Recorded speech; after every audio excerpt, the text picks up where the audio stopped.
지금 20년 동안 380조를 썼다. 그 돈을 썼음에도 불구하고 계속 떨어졌다는 것은 결국 을 잘할 수 있는 환경들을 만들어줘야 된다는 거예요.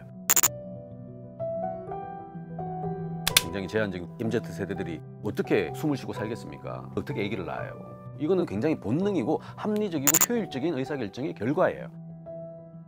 들을수록 똑똑해지는 지식뉴스!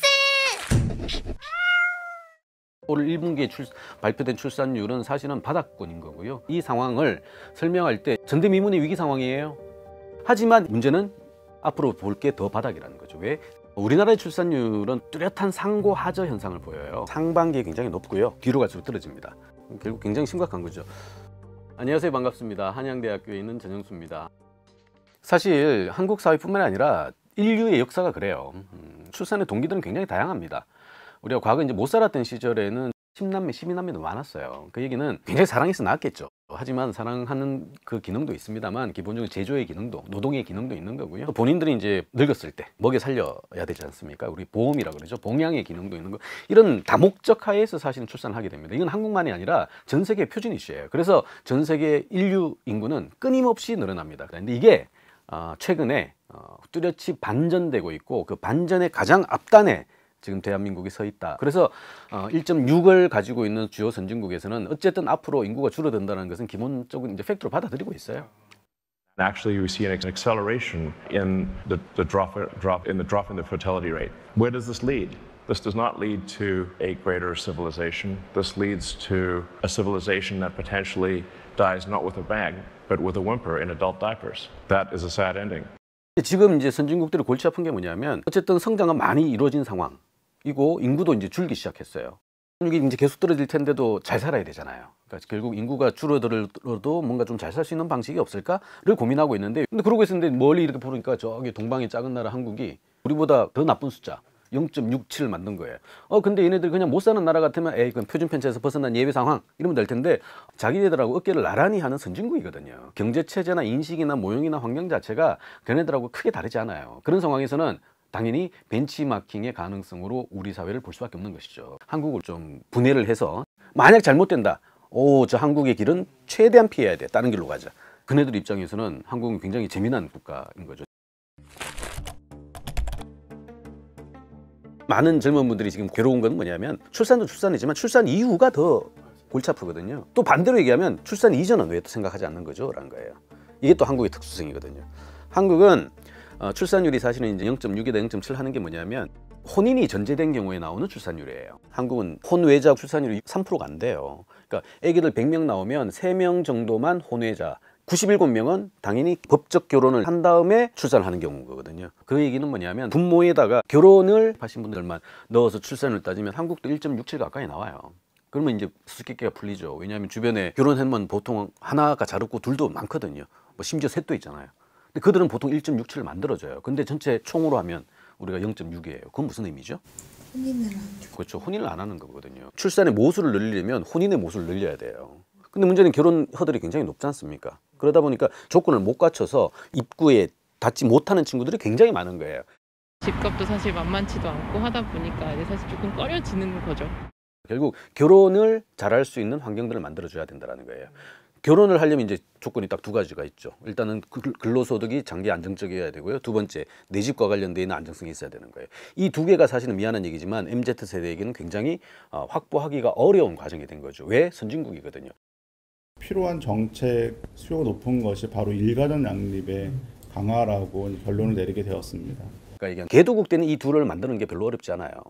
저를 포함해서 많은 중년의 그 아저씨들 같은 경우에는 가진 거 아무것도 없지만 결혼을 했거든요. 이유는 오늘 비록 가진 게 없어도 1년 후, 10년 후에는 자연스러운 인플레만큼의 소득 증가는 기대했거든요. 인플레만 있나요? 당연히 자산 소득과 관련되어 있는 굉장히 큰 축적의 기대가 있었단 말이에요. 이런 게 있다 보니까 사실은 당연히 위험한 카드임에도 불구하고 자연스럽게 결혼을 할 수가 있었고 그 과정 안에서 안정적인 고용과 안정적인 주거와 관련되는 방식을 만들어낸 거예요. 그러다 보니까 가족하면 4인 가족의 모델을 만들어낸 거죠. 근데 지금 계신 분들은 잠재 성장률 자체가 지금 1%대예요. 이게 거의 만들어지지 않는 파트거든요. 또 더 중요한 거는 이 상황 판단을 할 수 있는 것 정도까지 굉장히 똑똑해졌어요. 상황 판단 능력도 좋은데 먹고 살기가 힘들어요. 그럼 결과는 뭘까요? 당연히 출산이 낮아질 수밖에 없는 것이죠. 사실 저출산이 뭐 한국만의 현상이 아니거든요. 전 지구적인 현상이에요. 특히나 갈수록 지금 빨라지고 있습니다. 보통 한 EU나 OECD 평균 출산율이 한 1.6명 수준 돼요. 그러니까 얘네들 한 두세 대에 걸쳐가지고 그래도 떨어지긴 떨어집니다만 완만하게 이렇게 떨어져서 1.6까지 떨어졌죠. 이도 사실 위험한 징후입니다. 근데 한국은 여기까지 굉장히 좋았어요. 좋았는데 여기 쑥 이렇게 떨어져서 지금 이걸 곱하기 2를 해도 여기를 못 따라가는 0.8이어야 곱하기 하면 1.6이 나오잖아요. 근데 0.7까지 떨어졌다는 얘기는 이미 그들보다 훨씬 빠른 속도로 떨어지고 있는 상황. 즉 우리끼리의 비포 애프터 과거와 현재로 비교해도 말이 안 되는 숫자로 떨어진 거고 비슷한 현상에 놓여 있던 다른 국가랑 비교를 해도 한국은 굉장히 독특한 뭔가가 있다. 정부는 이 저출산 문제를 어떻게 대응하고 있나요? 많은 노력을 했죠. 이제 즉각적으로 효과성, 체감성이 없다 보니까 사실 이제 정책이라는 것은 많은 비난들이 되고 있죠. 결과적으로 아쉬운 건 있어요. 정확하게는 좀 잘못됐다라는 표현보다는 방향을 조금 잘못 맞추지 않았나라는 생각이 드는 거죠. 이건 분명히 출산 이슈예요. 하지만 결국 아까 모두에 말씀드린 2.1명이라는 인구 유지선은 한국에서는 1983년에 깨져요. 83년이면 아마 이 방송을 듣고 계신 많은 분들이 우주의 DNA로 계실 때거든요. 그때 지금 이미 한국 인구는 줄어들 것이라는 신호가 나왔어요. 근데 그 시점에 우리의 정책들은 어땠냐? 여전히 산하 제한 정책이었거든요. 그래서 한국은 80년대 초반에 정말 드라마틱하게 출산율이 떨어져요. 그 얘기는 뒤집어 얘기하면 정책의 효과성이 굉장히 좋았어요. 그러고 나서 이제 다시 인구를 늘립시다라고 하는 것은 한국에서는 2004년도에 저출산 고령사회 기본 대책법 위원회 만들어지면서 이제 고작 한 20년 정도가 된 거죠. 이렇게 얘기도 할 수 있어요. 아이고, 이건 세대 정책인데 20년 해가지고 사실 성과를 볼 수 있다라고 기대하는 것은 너무 빠른 거 아니야라고 할 수도 있죠. 하지만 그럼에도 불구하고 20년 동안 그 돈을 썼음에도 불구하고 같은 방향으로 계속 떨어졌다라는 것은 이건 아마 정책에 대한 재구성의 필요로 연결될 수밖에 없다고 보는 거고요. 20년 전에는 맞았을지도 몰라요. 근데 지금은 아마 틀려졌을 겁니다. 시대는 많이 바뀌거든요. 또 더 중요한 거는 이런 말이 있죠. 귀에 걸면 귀걸이, 코에 걸면 코걸이라고. 중앙정부는요 굉장히 복잡해요. 뭐 특정 예산에 의해 가지고 특정 정책에 의해서 특정 이슈를 풀기 위해서 이 예산을 투입했다라고 얘기는 할 수는 있겠죠. 근데 그게 정확하게 갔냐 안 갔냐 판단하기 어렵습니다. 그 얘기는 뭐냐면 중간에 누수도 많고요, 중간에 중첩도 많고요, 뭐 굉장히 막 복잡단안한 방식으로 셈법들이 이루어지고 있기 때문에 정확하게 지금 20년 동안 380조를 썼다? 저는 일단은 그 자체에 대해서 퀘스천 마크고요.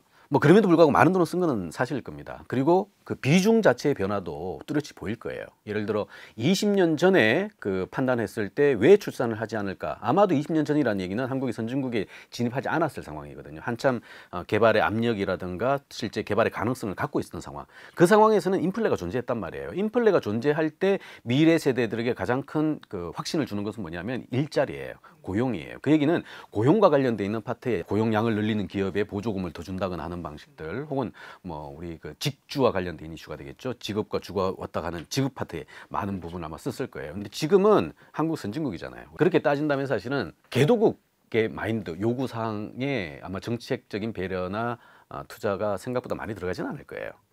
이제 선진국형으로 많이 전환이 될 겁니다. 대표적인 게 뭐냐면 바로 과도하게 비싸진 이 주거비 같은 것들이에요. 얘긴즉슨 많은 사람들이 가족을 구성하고 싶어도 안정된 주거와 관련돼 있는 둥지가 확보되지 않으면 뭐 어지간한 상황에서는 사실은 의사결정을 내리지 않아요. 그런 점을 아마 정부도 이해를 하고 있는 거고요. 그런 차원에서 아마 주택과 관련돼 있는, 주거와 관련돼 있는 예산이라든가 비중이라든가 혹은 여러 가지 어떤 가중치라든가 이런 것들이 조금 더 강화가 됐을 겁니다. 그런 점으로 놓고 본다면 시대 변화에 맞게끔, 즉 욕구의 변화에 맞게끔 정책들도 어쨌든 변화는 하는데 약간 속도와 범위와 규모가 조금 아쉽다는 거는 뭐 또 사실인 것 같아요. 휴직 관련된 거나 다른 부분들도 더 보완이 되어야지 단순히 1억으로 마음을 바꿀 것 같지는 않아서 저는 반대하진 않지만 그것만으로는 좀 미비하다. 서울은 이미 0.6이 무너져서 0.5까지 떨어진 상황이었잖아요. 서울은 지속 가능한 근로소득 측면에서나 아니면은 안정적인 주거 문제나 불안함이 더 크다라고 봐야 되는 거죠. 우선 한국의 독특함을 좀 정리를 하고 가야 됩니다. 소위 이제 인구 감소를 향해서 달려가는 인류의 공통적인 어떤 환경 변화는 다른 나라도 다 있어요. 소위 도농 불균형이라는 그 격차를 만들어냈던 사람의 이동이에요. 결국 이주하는 인류라 그러잖아요. 채집부터 시작해가지고 우리가 사냥을 포함한 우리가 아주 구석기 신석기까지 가지 않더라도 많은 사람들은 지금 이 순간에도 본인의 행복을 위해서 이동을 합니다. 그건 굉장히 본능이고 합리적이고 효율적인 의사결정의 결과예요. 그게 부작용을 만들어내지 않도록 하는 게 사실은 소위 제도고 철학이고 환경인 거거든요.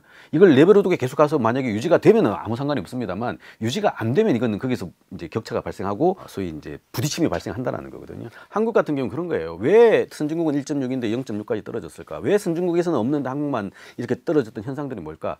한국의 출산율은요 17개 광역지자체라고 표현합니다만 서울을 중심으로 거리가 멀수록 출산율이 높아요. 여기서 일단 설명이 다 됩니다. 뭐냐면 우리는 이제 전라남도 같은 경우에 0.9 후반대까지 출산율이 나옵니다. 근데 서울은 출산율이 0.5예요. 거의 2배 차이가 나요. 이 0.9와 0.5, 즉 이동 때문에 발생하는 0.4의 소위 증발분이죠, 사실은.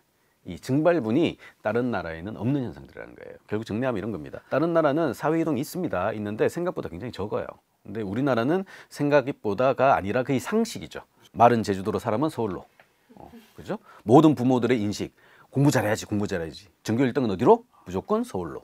다른 나라는 이런 게 없어요. 없다 보니까 사실은 지역별로 편차를 보이는 출산율이 사실은 평균을 같이 관리를 해주는데 한국은 평균을 갉아먹는 방식으로 자꾸 끊임없이 이동하는 거. 또 그 이동을 또 뒷받침하는 서울만의 공고한 또 비교 우위들이 뚜렷해지니까 바보가 아닌 이상은 서울 와야 되는 거거든요. 근데 서울의 공간이 어떻습니까? 고밀도 공간이고 굉장히 살기가 힘들어요. 출퇴근하면서 여러 사람을 만나고 내 사는 것도 바빠가지고 뭐 연애 생각도 별로 없는 친구들도 많고 근데 그런 공간에서 핍박 경영을 할 수밖에 없는 거고 아까 얘기한 자산이나 근로소득이 굉장히 제한적인 후배들이 이 MZ 세대들이 어떻게 숨을 쉬고 살겠습니까? 그런데 어떻게 아기를 낳아요? 이런 식의 결론들이 자연스럽게 연결되는 거거든요. 그러다 보니까 한국에서는 특히나 서울에서는 출산, 이거는 지옥 뭐 이런 식의 굉장히 나쁜 수식어들이 같이 전제가 되지 않습니까? 가족과 출산과 자녀는 행복이라는 단어를 직결시키는 가장 중요한 모태가 돼야 되는 거죠. 근데 이게 한국에서는 이게 가족, 출산 이게 전부 다 하나같이 자기 뒷덜미를 잡는 굉장히 불리한 방식으로서의 재료가 되는 거예요. 그런 상황에서 더 똑똑해진 친구들이 가족을 결성하지 않는 것은 너무나 자연스러운 현상들이죠. 물가는 계속 오르는데 월급은 좀 고정적인 게 있다 보니까 혼자 살기도 너무 팍팍하니까. 초저출산이랑 맞물리면서 이게 한국의 경제 어떻게 좀 연관이 있나요? 기본적으로 생산의 여력은 요소가 투입돼야 됩니다. 그 요소의 가장 중요한 설명력을 가지고 있는 근원 변수가 노동인 거거든요. 바로 출산과 관련되어 있는 신규 공급 인원인 거예요. 우리 생산의 3요소 이런 얘기 많이 들어봤잖아요. 생산을 하려면 투입이 돼야 돼요. 근데 투입의 가장 큰 근거가 노동이거든요.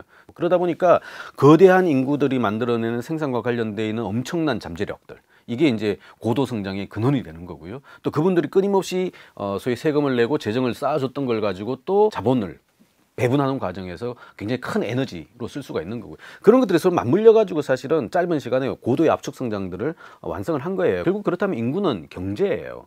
그리고 이 경제는 결국 미래하고도 같이 연결됩니다. 생산 가능 인구가 생산만 하다가 끝나는 건 아니거든요. 생산이 있으면 당연히 소비도 있는 겁니다. 즉 생산과 소비의 합이 우리의 부가가치의 총량이라면 인구가 만들어낸 이 파급력과 영향력은 거의 절대적이다라고 볼 수가 있는 거죠. 근데 이제 한국은 생산의 3요소라고 얘기하고 있는 노동이 일단 줄어들기 시작했어요. 노동이 줄어들면 자본도 줄어들게 돼 있거든요. 자, 이제 노동 우린 줄어들어요. 그럼 어떻게 부가가치가 늘어나죠? 라는 딜레마가 아마 전 세계에서 지금 굉장히 골칫덩이거든요. 노동 자본이 줄어들면 땅 팔아가지고 할까요? 토지 노동 자본이라고 얘기했는데 토지는 설명이 없거든요.